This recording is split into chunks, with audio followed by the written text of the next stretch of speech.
সাঁতার না জেনেও এত পরিমাণে সাহস আমার, বাঁশের ভেলা নিয়ে দুই পাহাড়ের মাঝখানে নৌকা চালাতে বের হয়ে পড়ছি। লাইফে এইরকম অ্যাডভেঞ্চার এই প্রথমবার আমার। চলো এক্সপিরিয়েন্সটা তোমাদের সাথেও শেয়ার করি। বান্দরবানের তৃতীয় দিন সকাল সকাল আমরা বের হয়ে পড়ছি, সবাই মিলে যাব দেবতাখুম। পাহাড়ি রাস্তায় অনেক ঘোরাফেরা করা হয়েছে গত 2 দিনে, আর এইবার যাব দুই পাহাড়ের মাঝখানে পানির মধ্যে ভেলা দিয়ে নৌকা চালাতে। অনলাইনে সোশ্যাল মিডিয়াতে ভিডিওতে প্রচুর দেখছি, তবে এবার নিজে এক্সপিরিয়েন্স করার পালা। প্রায় 20 কিলোমিটার দূরে আমরা একটা গ্রামে আসলাম গাড়িতে করে। তবে মেন স্পট পর্যন্ত গাড়ি পৌঁছাবে না, মেন স্পটে আমাদের হেঁটেই যেতে হবে। নাম, ফোন নাম্বার, এনআইডি কার্ড সব রকমের ডকুমেন্টস লাগে এখানে। আর সবকিছুর পর ফাইনালি আমরা রওনা দিয়ে দিলাম। জাস্ট দেখো পাহাড়গুলা কি পরিমাণে খাড়া। হাতে একটা বাস থাকলে ট্রেকিং করতে কিছুটা সুবিধা হতো, বাট সেটাও পেলাম না, তাই খালি হাতে রওনা দিয়ে দিলাম। এইরকম পরিশ্রম ওই জায়গাটা যাওয়ার আমার আগে জানা ছিল না, বা আগে কোনো রকমের এক্সপিরিয়েন্সও ছিল না। আমরা জাস্ট ভিডিওতে দেখলে বুঝতে পারবা পাহাড় থেকে কতটা নিচে নামতে হবে। এখন আমাদের নিচে নামতে এতটা পরিমাণে কষ্ট হচ্ছে, জাস্ট ভাবতেছি ব্যাক করার সময় উঠতে কেমন কষ্ট হবে। পাহাড়ি খাড়া খাড়া রাস্তা, তার উপর আবার পাহাড়ের মাঝখানে মাঝখানে ছোট ছোট ঝিরি, সবকিছু পার হয়ে এখন আমাদের যেতে হচ্ছে সেই ভেলার জায়গাটায়। বলতে বলতে এখানে আসতে যে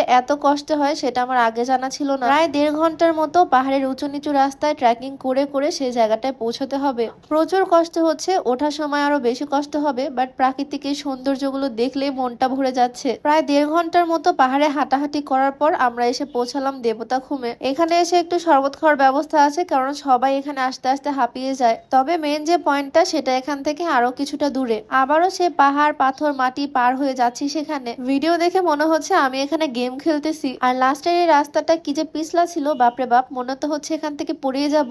এট লাস্ট এত বাধা বিপত্তি অতিক্রম করে আমরা এসে পৌঁছালাম এই মেন পয়েন্টটায়। তবে ভেলাতে চড়ার জন্য এখান থেকে আরো কিছুটা দূর যেতে হবে, এই গভীর নদীটা পার করতে হবে। একটা নৌকা করে আমরা এই নদীটা পার হচ্ছি, আর এই নদীর গভীরতা কিন্তু প্রচুর, কয়েকশো ফিট গভীর। এইটা সকাল থেকে এত পরিমাণে পরিশ্রম করতে হচ্ছে, তার উপর আবার না খেয়ে আমরা কিছুই খাইনি সকাল থেকে। তবে মেন পয়েন্টে আসার পর একটু শান্তি পেলাম, কারণ এখানে কিছু খাবারের দোকান আছে। যদিও নর্মালের তুলনায় এখানে দামটা কিছুটা বেশি, তবে এইটা স্বাভাবিক এখানে দাম বেশি হওয়ার, কারণ অনেক কষ্ট করে দোকানওয়ালারা এই পর্যন্ত খাবারগুলো টেনে টেনে আনে, দেন এখানে সেল করে। এতক্ষণ ওয়েট করার পর ফাইনালি সেই মোমেন্ট যখন আমরা ভেলায় উঠবো। আমি কিন্তু সাঁতার জানি না, তাই লাইফ জ্যাকেট পরে নিচ্ছি। ভিডিওর মাঝখানে আমার পছন্দের 3টা স্কিন কেয়ার প্রোডাক্ট তোমাদেরকে দেখিয়ে দিই। ট্যুরে আসলেও আমার এই 3টা স্কিন কেয়ার প্রোডাক্ট সব সময় সাথে রাখতে হবে। প্রথমে এই সোপটা হচ্ছে কোজি সান সোপ, যেটা স্কিনটাকে ব্রাইট করে, ট্যান রিমুভ করে। প্যাকেটে 3 টুকরা সাবান থাকে, বড় বড় 3টা টুকরা। একটা অলরেডি আমি ইউজ করে ফেলছি, প্যাকেটে আর 2টা আছে। এইটা স্কিনের কালচে ভাব দূর করে স্কিনটাকে একদম ডিপ ক্লিন করে। এই সাবানটা বর্তমানে খুবই ভাইরাল, তাই অনলাইনে এটার অনেক ডুপ্লিকেট পাবা, বাট এইটা কিন্তু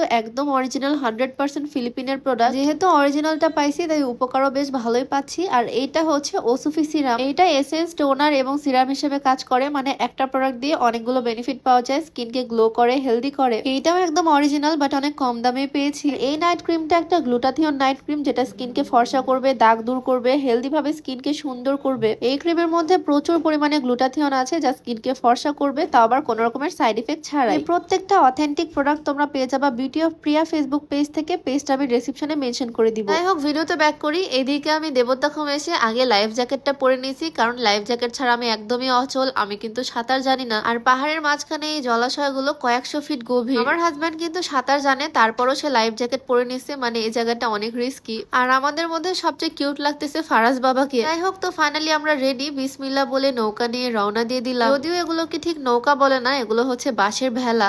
একবার যদি উল্টে যায় বা একবার যদি আমি ভেলা থেকে পড়ে যাই, তাহলে হয়তো এখানেই শেষ। লাইনে তো আমরা দেখি কত সুন্দর ভেলা নিয়ে এক একটা মানুষ ঘুরে বেড়ায়, বাট এখানে ভেলায় ভেলায় জ্যাম লেগে যাচ্ছে। দুই পাশে 2টা খাড়া খাড়া পাহাড়, মাঝখানে গভীর জলাশয়, আর তার মধ্যে ভেলা নিয়ে ভাসতেছি। এক্সপিরিয়েন্সটা একদমই অন্যরকম। লাইফে ফার্স্ট টাইম আমার এরকম এক্সপিরিয়েন্স। তবে সকাল থেকে আমরা শুধু খাটাখাটনি করতে আসি, এত উঁচা উঁচা পাহাড় বেয়ে এখানে আসছি। এখানে এসেও নিজেরাই ভেলা চালাচ্ছি। এখান থেকে আবার গিয়ে পাহাড় পার হয়ে বাসায় যেতে হবে। যারা পরিশ্রম করতে পারো না, হাঁটতে পারো না, তাদের এখানে না আসাটাই বেটার। আর একটু বয়স্ক মানুষকে তো একদমই আমি সাজেস্ট করবো না এখানে আসতে। আমার লাইফের নতুন একটা এক্সপিরিয়েন্স হলো, তবে এই এক্সপিরিয়েন্স এখানেই শেষ। আমার মনে হয় না এখানে আর আমি দ্বিতীয়বার কোনোদিন আসবো। যাই হোক, এদিকে নৌকা চালাতে চালাতে আমার জামা কাপড় প্যান্ট সবই ভিজে গেছে, কারণ ভেলার উপর দিয়ে পুরো পানি পানি হয়ে যায়। পাহাড়ে হাইকিং, নৌকা চালানো সবকিছু মিলিয়ে দিনটা মোটামুটি ভালোই গেছে। তবে এখানে এইবারই আমার প্রথম আসা, আর এইবারই হয়তো শেষ, কারণ নেক্সট টাইম আমি আর এখানে আসতে চাচ্ছি না। ভিডিওতে তোমাদের সাথে সবটাই শেয়ার করলাম। কেমন লাগলো অবশ্যই কমেন্টে জানিও। দেখা হয়ে যাবে নতুন ভিডিওতে। সবাইকে আল্লাহ হাফেজ।